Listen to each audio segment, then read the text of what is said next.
It's the AE, a good AE and a good lead AE is a tough position to fill. Because some people want to cut, some people want to go post-super route. I always try to ask our assistant editors what they want to do, and the ones who want to cut, we try to let them cut whenever possible. Some shows it's easier than others. So, but it is a lot of media management, no doubt about it. What I've noticed, I have quite a few friends that made the leap from assistant editor to editor in Unscripted. And what has worked for them is they worked for companies that were small.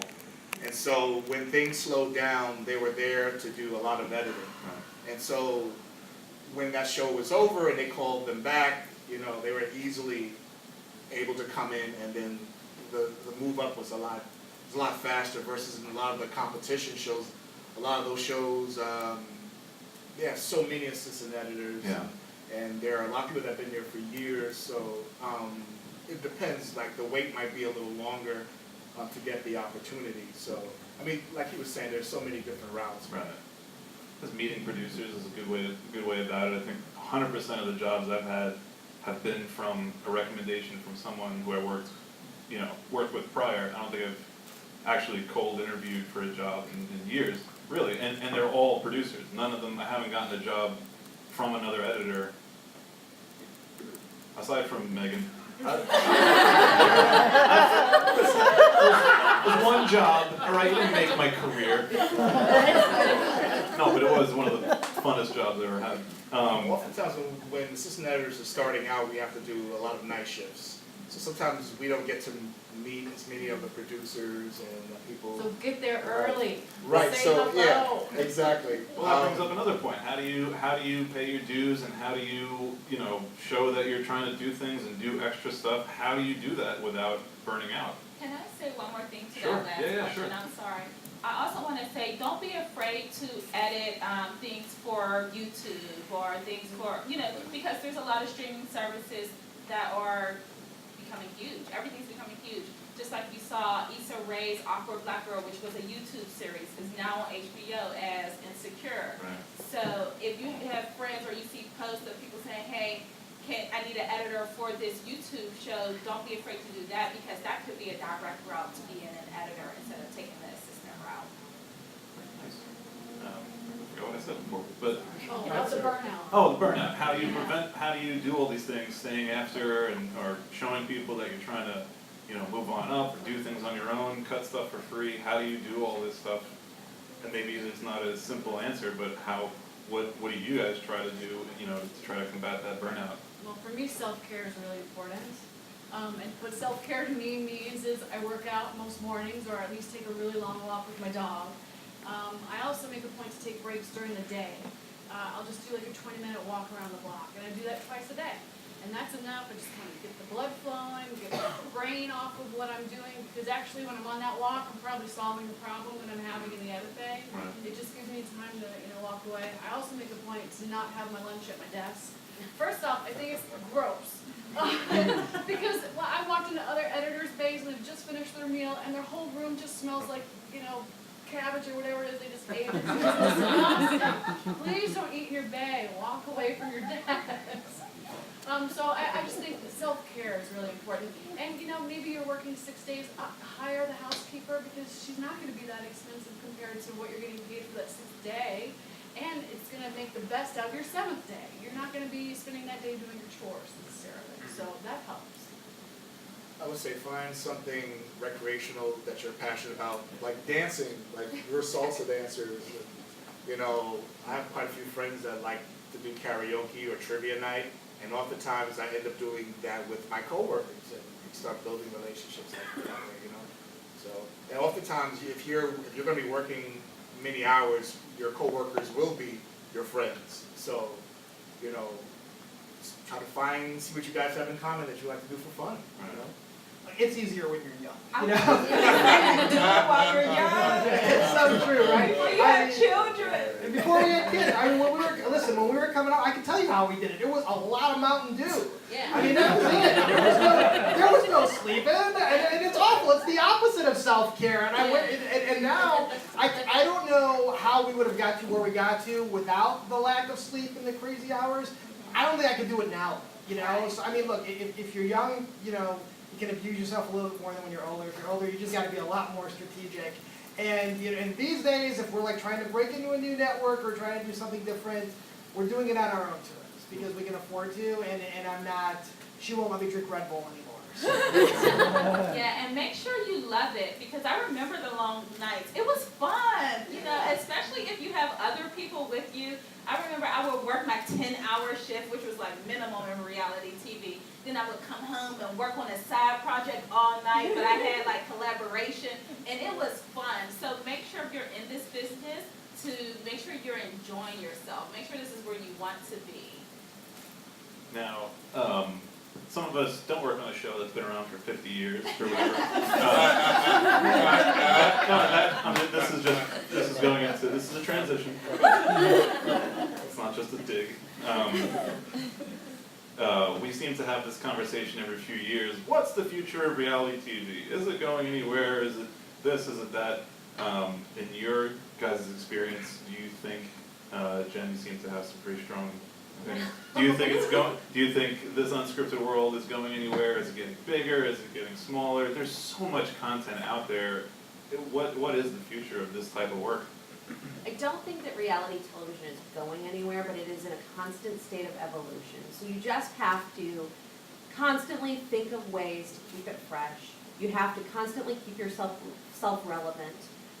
Currently, I'm trying to work my way into the digital world because I know that's the direction that I feel that there's going to be more opportunity in. So I feel that you just have to keep yourself relevant and keep trying to envision how you can evolve it. The reason I don't think reality TV or unscripted in general is going anywhere anytime soon, I think the best evidence, you probably know about this too, Jen. I mean, how many of our friends have just gotten hired, our executive friends, to work at Netflix? Right. They're hiring entire teams of reality TV people to come in and do unscripted over there. If Netflix thinks there's a market for it, I mean, not many people know better than them. So I think in the short term, there's no doubt that even unscripted television as it is right now on TV will continue. But also, unscripted TV, you know, people forget before Survivor, before Amazing Race, I mean, it was what built cable TV. Right. The idea of unscripted, right? I mean, going all back, History's Mysteries, Cops. right? Modern Marvels, Cops. What was it, Emergency 911 or what? I mean, this has been around forever. Yeah. It's not going anywhere. It's just been rebranded. And rebranded so well that now some people think reality TV is the entire bucket. And you would never compare, you know, Plan 9 from outer space to Apocalypse Now, but they'll compare, you know, a Duck Dynasty to a Netflix high-end doc and wonder, you know, is it all the same thing? Your average viewer, and it's not. Has anybody branched out into the branded world? And it's okay if you haven't. It doesn't matter. Well, I feel like most of Project Runway is pretty branded. Right. I mean, you've seen the JCPenney wall, we have the hair montage, we have the makeup montage, we have the prize package.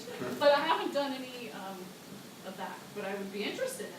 I think it should be, it's an important point to make that branded companies and ad agencies are specifically looking for people with unscripted experience now, which is awesome because that's what we do, is what we know, you know, and because all branded content really is, I mean, is web videos or mobile things or Facebook videos, and it's just interviews with people or it's some kind of unscripted or reality type of content.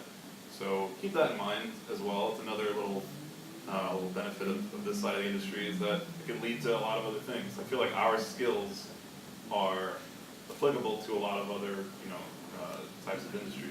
Branded is one of them, so we should all get into branded content. They have nice budgets. Yeah. There's always something that you're passionate about there's a show for. Like I watch Viceland and there's the pizza show and I love pizza and this guy goes all over the world and he's from New York and you know, so there's always something. And then there's Action Bronson who's a rapper, you know, but you know, he used to be a chef and so, you know, but he's going to like these hole-in-the-wall places that I used to do, and I still like, well, I have to do more research in LA, but I used to just walk around New York City, like, yeah, let's try this place, and then, you know, he's doing the same thing, and I'm like, oh, when I go to that state, when I'm going on vacation, I want to see if I could, you know, is this place really as good as he says it is, you know? So, yeah, it's not going anywhere.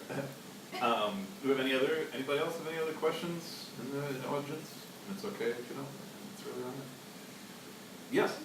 Can Can you talk a little bit about the workflow breakdown of all these people you're discussing, like the story producer and the string out editor? There's like a lot of jobs like between the cracks of maybe like some other post-production workflows. So I'm just curious. So the question, if people watching a live stream, is describe the workflow process for posts in the unscripted world. And it can get a little muddy with all the different AEs and loggers and story producers, APs, post producers, what's what.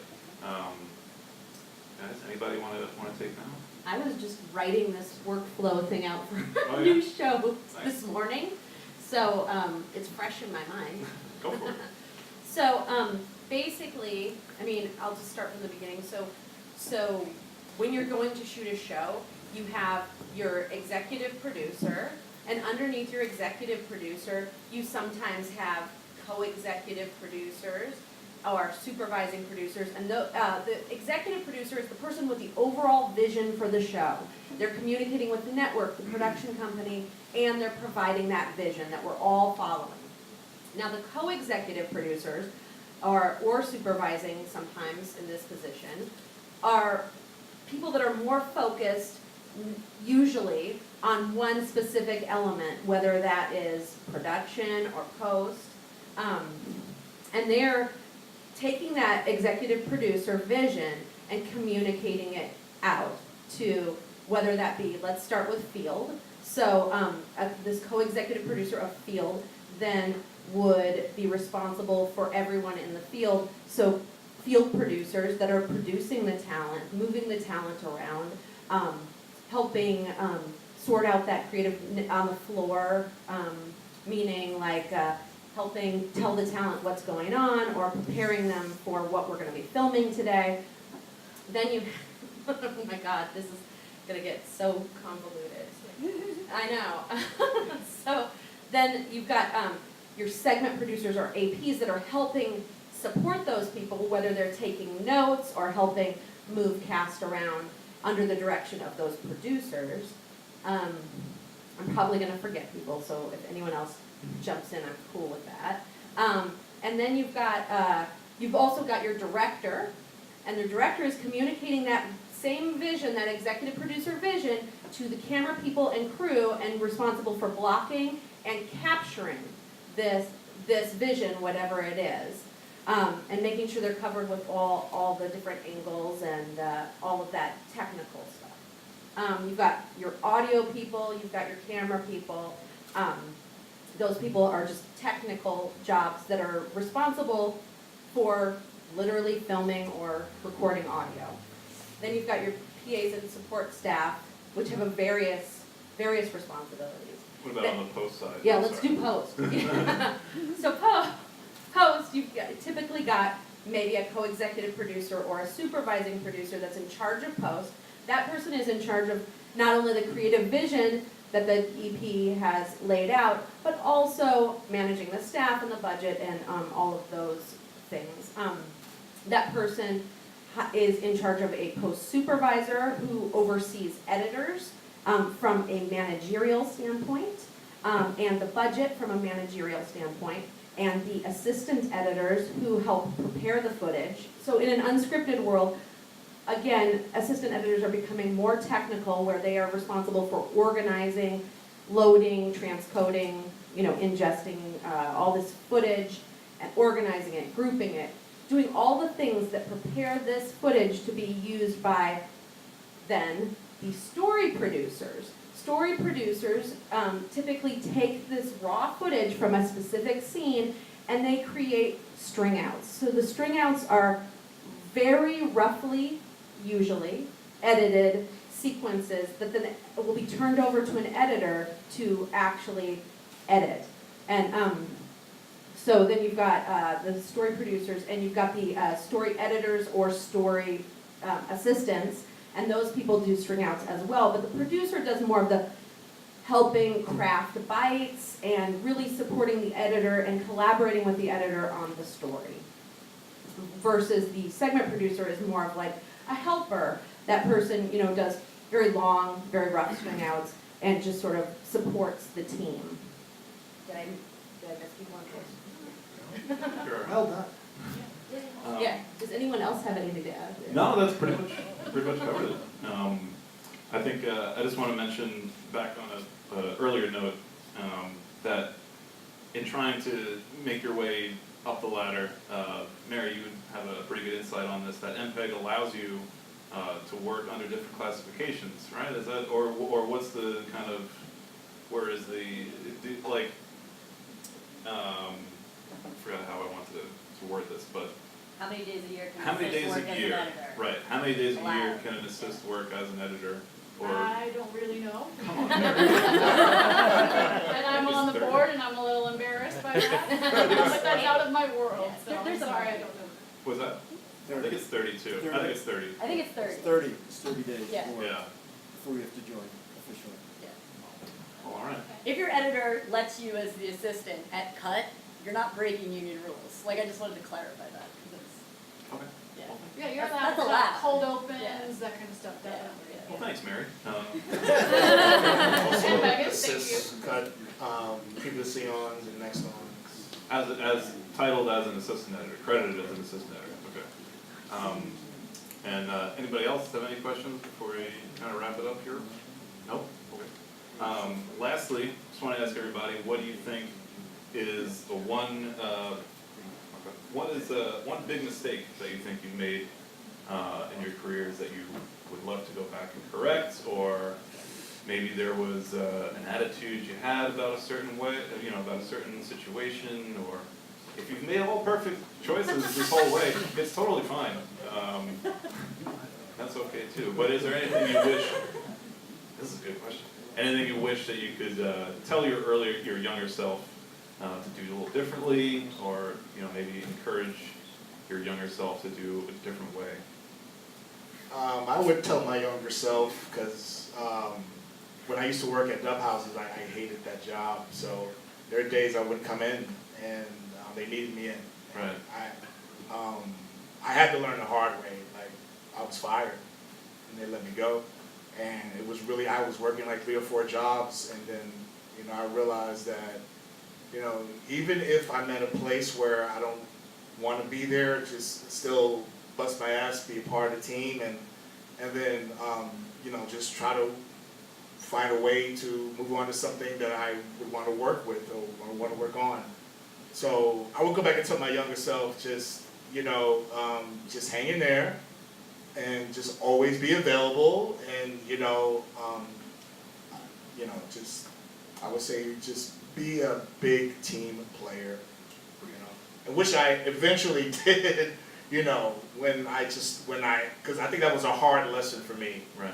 When I had to work those 3 or 4 jobs, and I have a college degree, and I'm working at, not to disrespect anybody working at Kmart or Target, but, being like 20, 21, that's kind of, I'm like, well, I want to work in film and TV, I got a film degree, it really humbled me that, nothing is guaranteed, nothing is promised to you, that you don't deserve anything, that you should earn and work hard for everything.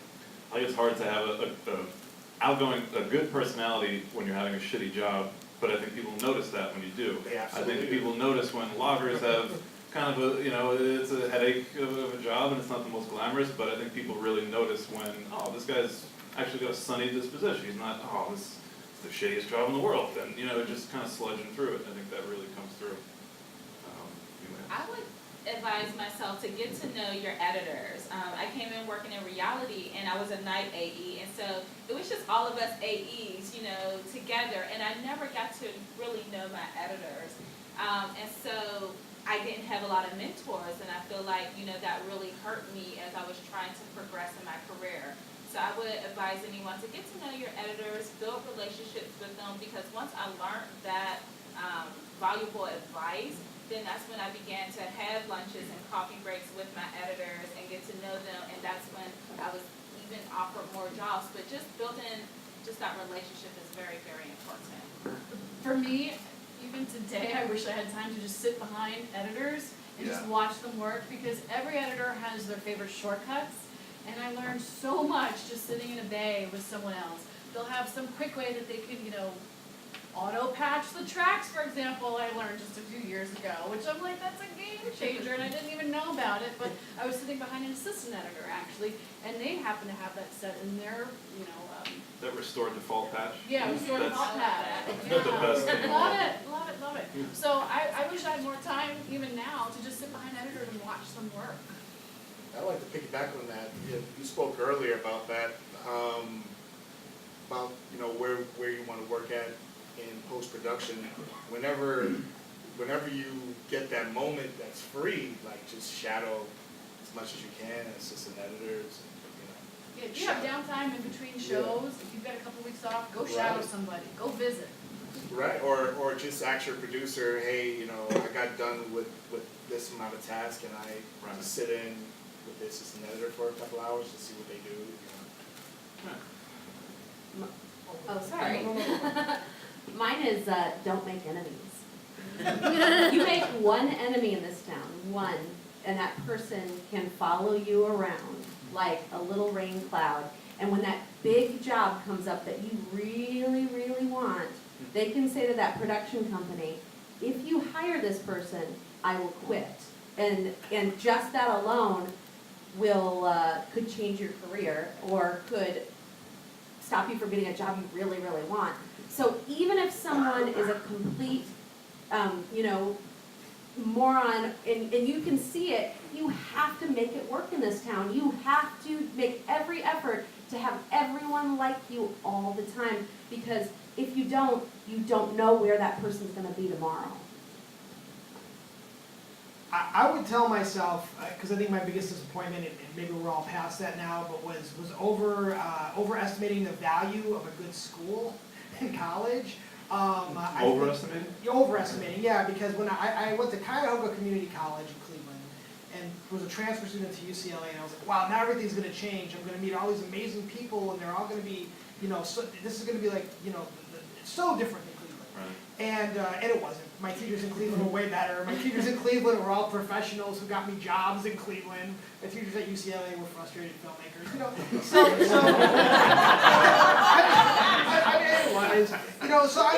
I think that it's important, and they also, you'll get into a film school and they'll sort of convince you that you owe them.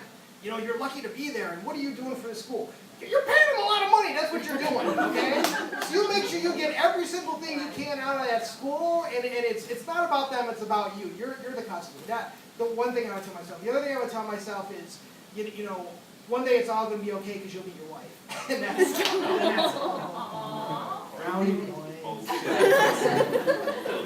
like to piggyback about film school. Go for it. I think whoever is in charge of running film schools, I think they should teach the students about becoming assistant editors if you're in editing. Just teach, because you're not going to come out of film school cutting. Right. You're not going to come out of film school directing, and that's what you're doing in film school mostly. You're working on your own projects, and it's good to know the process, but it'll be great if you actually learn real world job people skills. That's good advice. One other thing I would tell myself is, it's okay, it's okay to stand your moral ground. If you're uncomfortable with something that's happening on set, you need to speak up. Because who is going to speak up if everybody's afraid to? Right. You have to say if you feel that something is unsafe, if you feel that something is immoral, you should at least let someone know. Thank you. It's a good way to go out. Well, thank you everybody for taking that time. Thank you, lovely people, for coming and seeing the show in person. There is a late show, and it is very different from the early show. Just kidding. Thanks so much to everyone on the panel. That was really great. Did you guys enjoy that? I mean, how great is Mike as a moderator? Have you ever done that before? He's never done that.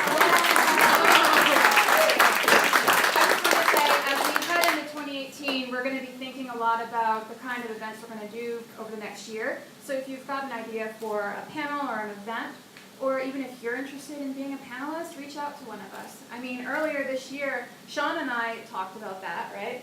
And I was like, hey, you want to be on a panel sometime? He was like, and then he was yeah, like, maybe I want to do that. And now he's here. This could be you, Public right? speaking. I'm like, I hope I didn't stutter too much. You were great. And also, all these events are always free, but a lot of you did donate when you registered, and we really appreciate that. You can always donate on our website, bluecollarpostcollective.com. And at least 80% of our revenue goes toward the Professional Development Accessibility Program, which provides low-income post workers the ability to attend important events that might change their career. And I actually have an update on that for you. Do you guys remember Hillary, the young woman we sent to EditFest? We connected her with SMPTE, the Society of Motion Picture and Television Engineers, and she's done their awards gala graphics for their conference in Hollywood. And they invited her back to LA to attend the whole conference and go to the gala. So she's going to be in Central Hollywood looking at her work on the big screen. And because of your donations, we were able to bring her here to take the first step that led towards that. So those are really amazing opportunities that happen. Networking. We're going to have a lot of photos from this on our Facebook page, which, by the way, just recently hit 5,000 members. Which is awesome. If we're not on there, you're really missing out. And if you're in LA, sorry live stream people, unless you're just at home in your pajamas, which is kind of weird. We have a meetup coming up on the 21st at St. Felix, our usual spot, 6 to 9. Halloween costumes are encouraged. And St. Felix is giving us access to a photo booth for free all night. So that'll be very interesting. Plenty of pictures. So please come in costume if you can. That about wraps this up. Please take like 2 sandwiches home and a bunch of fruit. And if anyone can stick around and help us clean up to get us going, because I mean it's getting darker earlier now and we want to get home before this part of Hollywood is not